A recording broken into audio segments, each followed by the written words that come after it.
we're a platform for free speech, and this is Free Speech Fridays, brought to you by the Free Speech Union, the champions of free speech in New Zealand, where we get a couple of free speakers and we mull over the events of the week. I'm very pleased to welcome this week Muriel Newman. You there, Muriel? Yes, I am, Sean. Thank you. And Bob McCoskrie from Family First. Bob, how are you, mate? Good morning. Good morning, Muriel. Good morning. Bob, thank you very much for editing that Casey Costello speech, which we played on the show this morning. What a fine speech it was. It was brilliant. I mean, I think when you hear the barking mad statements and the performative stuff going on in Parliament, both from Te Pāti Māori and, Green MPs that can only last 10 months, to see Casey Costello just get up and just push back with such concise language and analysis of the so-called only cis-white male can survive in Parliament with a suit and tie. And she just very cleverly outlined all the, female MPs, the Māori MPs, even Georgina Bayer, the trans MP. We've had women prime ministers. I mean, it just laid bare the barking madness of Benjamin Doyle. And, he said in his speech that Parliament wasn't made for the likes of him. Well, I say, hear, hear. Look, since we sent you that list of topics, Muriel, last night, of course, we've had, or yesterday midday, we've had this thing in Parliament with the Speaker having said, yes, you can have a waiata after your maiden speech. This woman stands up. She runs grossly over time in her maiden speech. And then there's the waiata, and then the family drop the old haka from up in the public gallery, and the House is suspended. But more importantly and more amazingly, the suspension of our House of Representatives is not even covered by Television One last night on the news. They're all about the Maori Party having some sort of political reset. Muriel, could you believe that they didn't think that was newsworthy? Look, it just shows their bias, doesn't it? Anything that's negative, they don't cover at all. It's just awful. And oh no, but they've done. They've had someone in to say they're not biased, Muriel. Look, I think that they've got a reset of their board going on now. Surely they've now got the numbers to actually crack down on this sort of stuff. New Zealand deserves better. That's the reality, and it's pathetic what they dish up. Bob, what do you think? Were they unbiased last night? I thought it was pretty amazing because I had, for an online show that we run, I had turned around that clip of the haka in Parliament, which went against the agreement. And look, it was people in the gallery, but at the end of the day, the Te Pāti Māori MPs joined in with the haka, despite the Speaker of the House standing up. I had turned that clip around in time for a show that I started at 5 o'clock. So when I forced myself to watch the news at 6 just to see how they reported it, Mikey Sherman was nowhere to be seen in terms of the controversy of Parliament being suspended because of those actions. So either they've got no staff who can turn around a quick editing of a clip, which probably you could have done, Sean, or they didn't want to show it, and I suspect it's probably the latter. They just don't want to show how radical Te Pāti Māori are becoming. The problem I have, Sean, and I'm interested to know from you as well, Muriel, is that I think that they're actually playing into this radical aspect because they know that it attracts a certain constituency or vote and expect it to continue no matter what type of behaviour is expected, because there's a certain little radical element in New Zealand that just loves this stuff. Do you think they're playing to the crowd, Muriel? Of course they are. And, you've got to thank, all those years of specialist education, don't you? Radicalised education that New Zealand taxpayers pay for. It's a very sad state of affairs, to be honest. And, the problem is that most New Zealanders aren't aware of the detail of what's going on here. That's the trouble. If you watch the news last night, it's just a huge PR job in favour of the Maori Party wanting to be part of a new government for New Zealand, and, we're kind, we're concerned, we're going to clean up our act, and we'll be a safe pair of hands, where the reality is actually the exact damn opposite. And we should actually expect our state news broadcaster to be able to actually tell us the truth.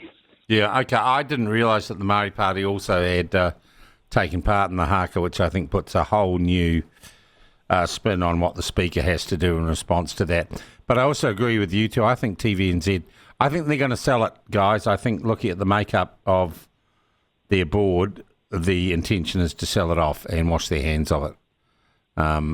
Probably not a bad thing. I think it's a good idea. Yeah. Given how bad it is. Yeah.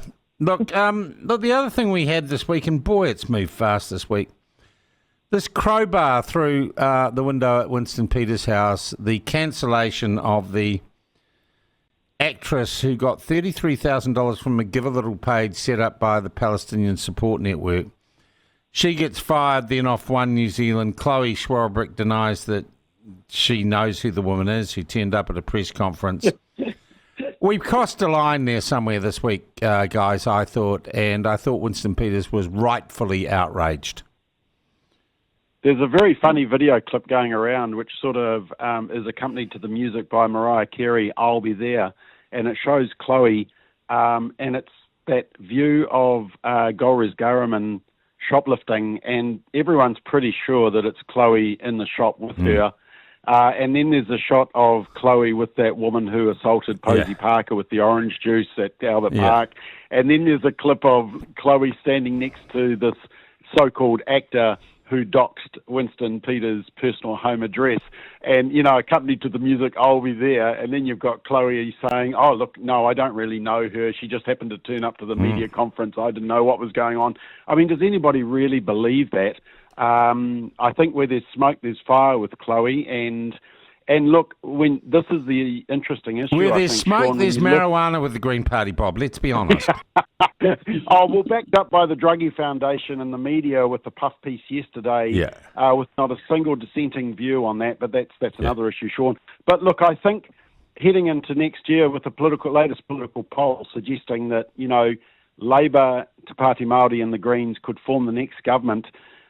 All the centre-right parties have to do is just paint the picture of what that would actually mean and look like, and that should shear the shivers down everybody's spine. Yeah, I'm sure it will. Muriel, do you think Winston was rightfully outraged, and do you think we need to be more clear about where the boundaries of legitimate protest lie? Yes, I do. I think that, it's outrageous what went on, completely unacceptable. And I think that the law should come down extremely hard on anybody who targets politicians. Otherwise, we're going to end up with what's happening, in other countries. Well, no, hang on, Muriel, hang on. Targeting politicians is fine. Targeting politicians' families and homes. I mean, if you're going to protest, who else are you going to protest to but a politician? Yeah, but what I mean is targeting politicians with law-breaking stuff. So, in other words, death threats, and as you say, threats against family and homes and all the rest of it. They should come down so hard on these people that actually is a deterrent, has a deterrent effect, because at the moment they do, hold them to account, but it's a wet bus ticket issue, and it needs to be far harsher so that people know that if they go and do that sort of crowbar through the window stuff, they're going to end up with a severe punishment that they actually wish they, hadn't done the action. Yeah. Well, what are they going to protest about, guys, now, though, that Donald Trump, and I'm still waiting for the Helen Clark announcement of how well Donald Trump's done, and the message of gratitude from John Minto. It looks like the peace plan from, the Hitler of our age might actually work in Gaza.